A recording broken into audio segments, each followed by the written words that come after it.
உண்மையிலே நல்ல வரவேற்கப்பட வேண்டிய விஷயம். திமுக சார்பாக, அதுலேயும் அறநிலைத்துறை சார்பாக அவங்க என்ன சொல்லியிருக்காங்க அப்படின்னா, திமுக போட்ட மனு இல்லை, மொத்தத்தில் அதுக்கு முன்னால் நான் சொல்கிறேன், ஒரு பொதுமக்களுடைய பிரச்சனை, அந்த பொதுமக்களுடைய பிரச்சனையை ஒரு நீதிமன்றம் தீர்ப்பு வழங்கியிருக்கிறது.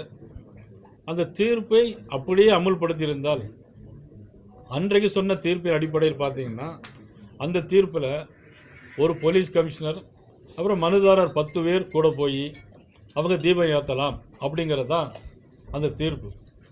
அது அப்படியே சொல்லியிருந்தால் நிச்சயமாக ஒரு போலீஸ் கமிஷனர் போயிருப்பாங்க, 10 பேரும் கூட போய் அந்த தீபத்தை ஏற்றிட்டு வந்திருப்பாங்க.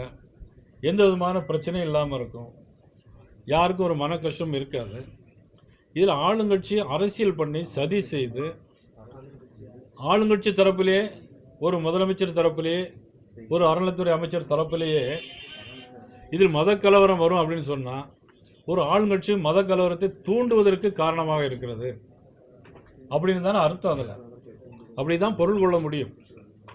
இப்படிப்பட்ட ஒரு அரசாங்கம், எதுக்கெடுத்தாலும் நீதிமன்றம், நீதிமன்றத்தில் போய் நீதிபதி சொன்ன தீர்ப்பை மீறி உச்ச நீதிமன்றம் போகிறாங்க, உச்ச நீதிமன்றத்தில் திருப்பி அனுப்பி விடுறாங்க. பிறகு நீதிபதியை நீக்க வேண்டும் சொல்லி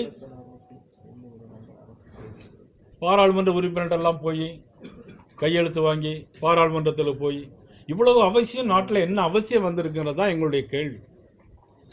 பாரதிய ஜனதா கட்சியினுடைய சார்பாக நாங்கள் கேட்பது, இந்த அளவுக்கு நீங்கள் அதில் என்ன நடைபெறப் போகிறது? உண்மையிலே மத கலவரத்தை தூண்டுவது யார்? முதலமைச்சரா இல்லையா?